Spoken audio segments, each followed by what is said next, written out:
Les aménagements apportés par les constructeurs, les études des instituts para-agricoles, l'action de la Chambre d'agriculture, la motivation des agriculteurs ont très sensiblement amélioré ce matériel et son utilisation.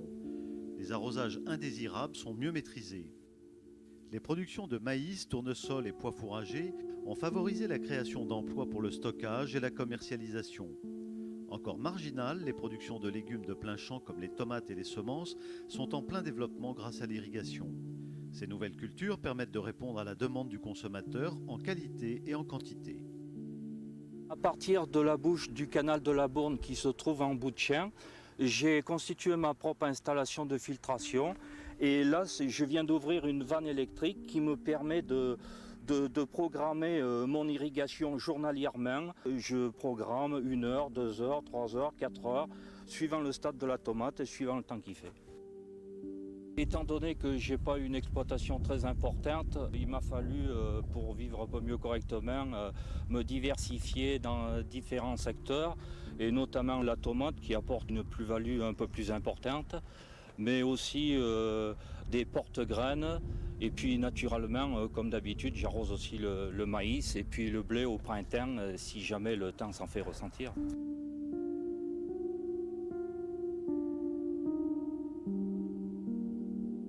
L'activité humaine s'est développée avec et grâce à l'eau pendant des siècles.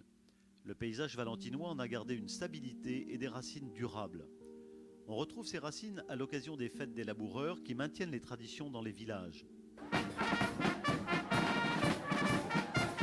Après la petite ville de Nanar, vous avez la patrie fanfare, la Renaissance.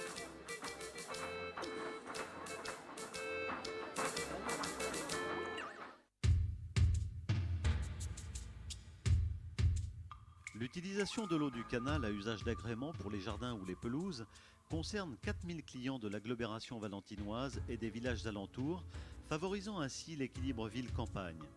Notre commune de Montpellier, comme parmi tant d'autres, est mise en valeur grâce au réseau d'irrigation de la Bourne. Depuis quelques années, la Bourne nous a permis d'améliorer grandement la qualité de notre vie. Cela nous permet d'arroser nos terrains de foot, nos espaces verts, pelouses, massifs, espaces floraux. Cela permet également aux particuliers d'en profiter pour y arroser leurs pelouses, remplir leurs piscines. Tout cela représente une économie d'eau potable considérable. Je voudrais ajouter que le pompage de la Bourne se fait sur une nappe superficielle et non dans la nappe phréatique, ce qui permet de garantir l'eau potable et de préserver l'avenir. L'irrigation demeure une assurance de récolte pour les agriculteurs. Sans eau, pas de récolte. Qualité et quantité dépendent de l'utilisation de l'outil et du contexte économique et social. Les problèmes de ressources aidant, les maillages interréseaux ont vu le jour dans les années 90 avec la liaison Canal de la Bourne, syndicat intercommunal du sud-est valentinois, puis du CICEV vers les réseaux du syndicat d'Alex-Montoison et du syndicat Cré-Heure-Smard, et ce, 100 ans après la création du Canal de la Bourne.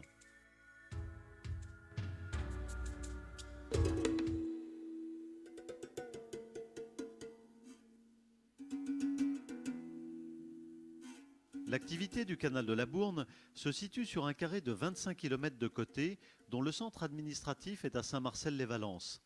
C'est ici, dans ces bâtiments, que sont centralisées toutes les tâches et tous les travaux.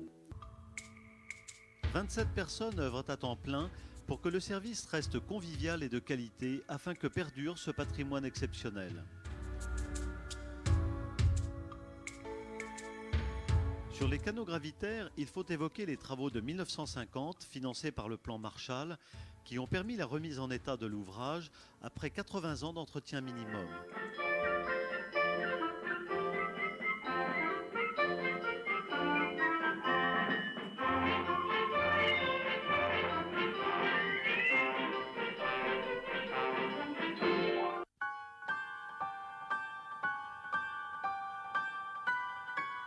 Actuellement, le souci de l'entretien reste une priorité et chaque année, ce sont plus de 1 500 000 francs de travaux qui sont réalisés. Les méthodes ont changé, mais les impératifs demeurent.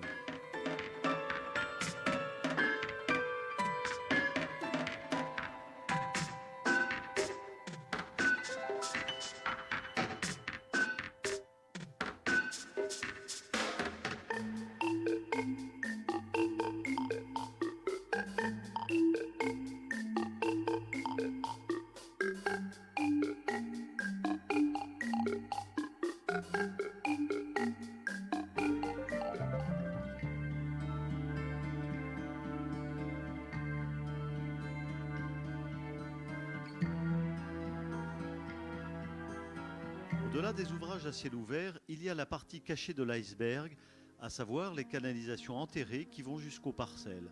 Là, une conduite maîtresse dans le cadre du remembrement lié au TGV. Là, une desserte d'agrément pour un lotissement.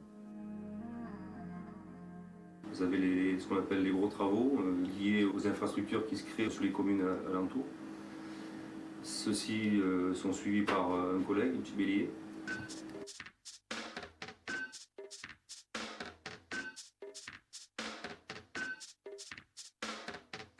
Ensuite, vous avez les travaux neufs.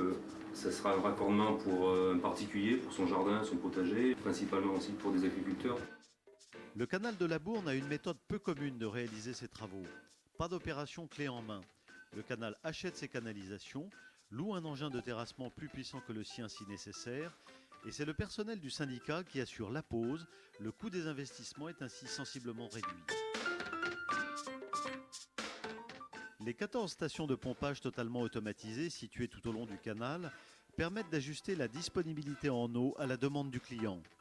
Au canal de la Bourne, des techniciens ont en charge l'entretien, la maintenance et même des interventions lourdes sur les stations de pompage et sur les automatismes qui les gèrent.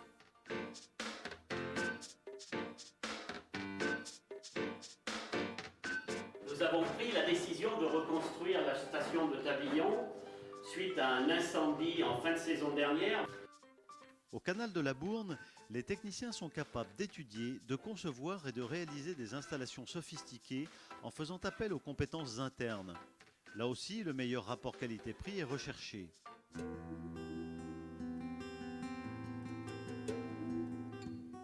Pendant les 30 Glorieuses, le canal de la Bourne a dû adapter son fonctionnement aux exigences de développement économique, exploitation l'été et investissement l'hiver. Aujourd'hui, son savoir-faire et sa technicité lui permettent d'assurer sa vocation initiale et d'être prêt pour faire face à une demande toujours renouvelée. Depuis 30 ans, pour faire face à la demande des zones éloignées du Rhône, au pied du Mont du Matin, le canal de la Bourne fait la chasse au gaspillage.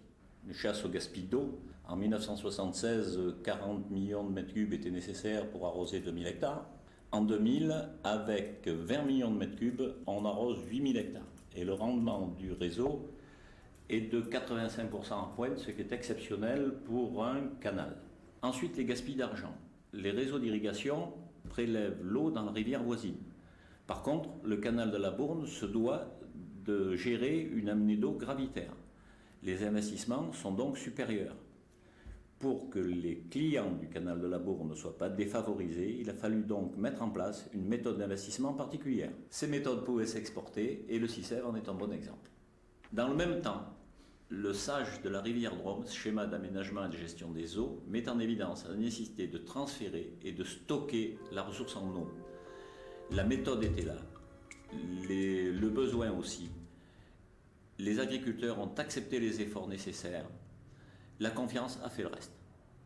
Compte tenu de notre développement, la rivière Bourne fournit la quasi-totalité de notre approvisionnement, mais en plus, nous avons dû prévoir des prélèvements avec l'accord de l'État dans l'Isère, dans ces deux endroits, à la Vanelle et au Lilas, et bien sûr au Martinet, et dans le Rhône, au Combeau et à Chaffy, ce qui nous permet de compléter notre approvisionnement et de fournir chaque année environ 20 millions de mètres cubes à notre clientèle, qu'elle soit agriculteur ou urbaine.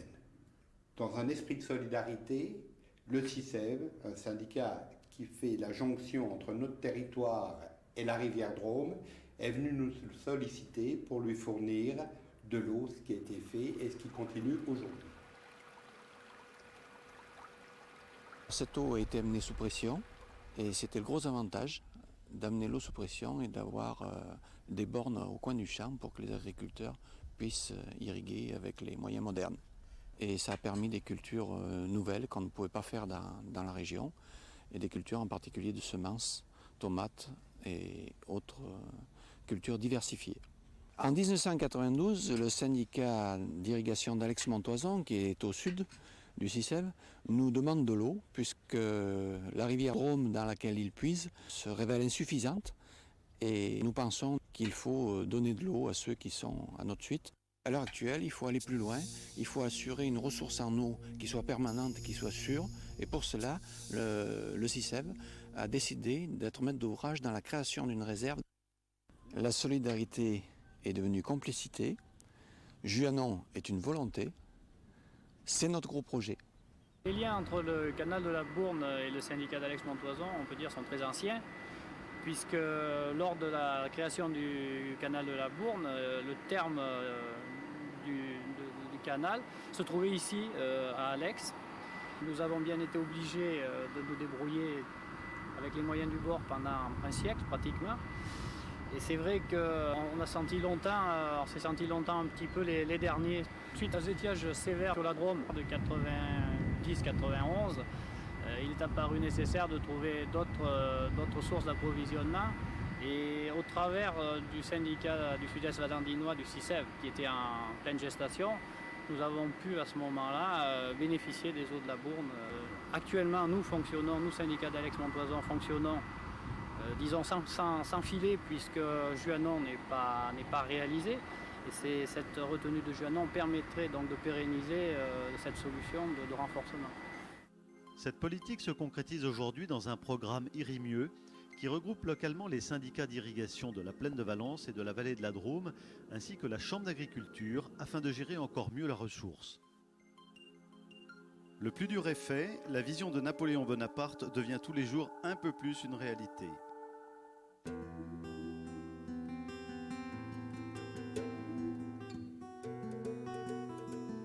Les Grands Goulets, les Gorges de la Bourne, la Grotte de Choranche, Pont-en-Royans sont autant de sites qui attirent beaucoup de touristes en amont du canal de la Bourne, qui apportent au sortir de cette zone montagneuse fraîcheur, calme et sérénité.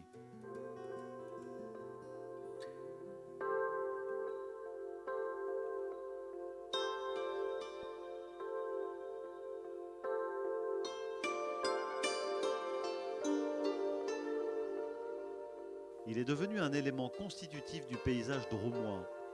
Ses concepteurs ont veillé à son intégration dans le paysage, particulièrement dans les contreforts du Vercors.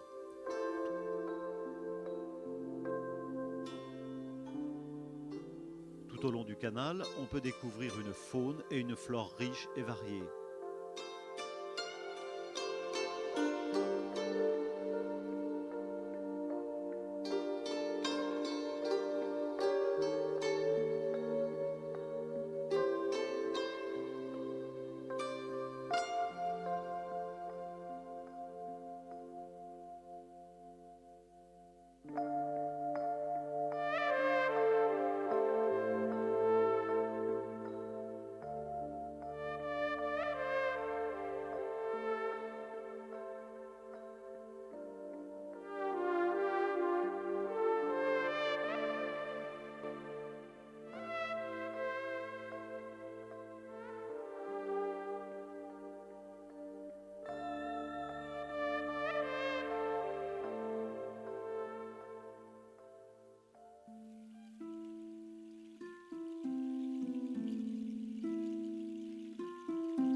Le canal de la Bourne, issu du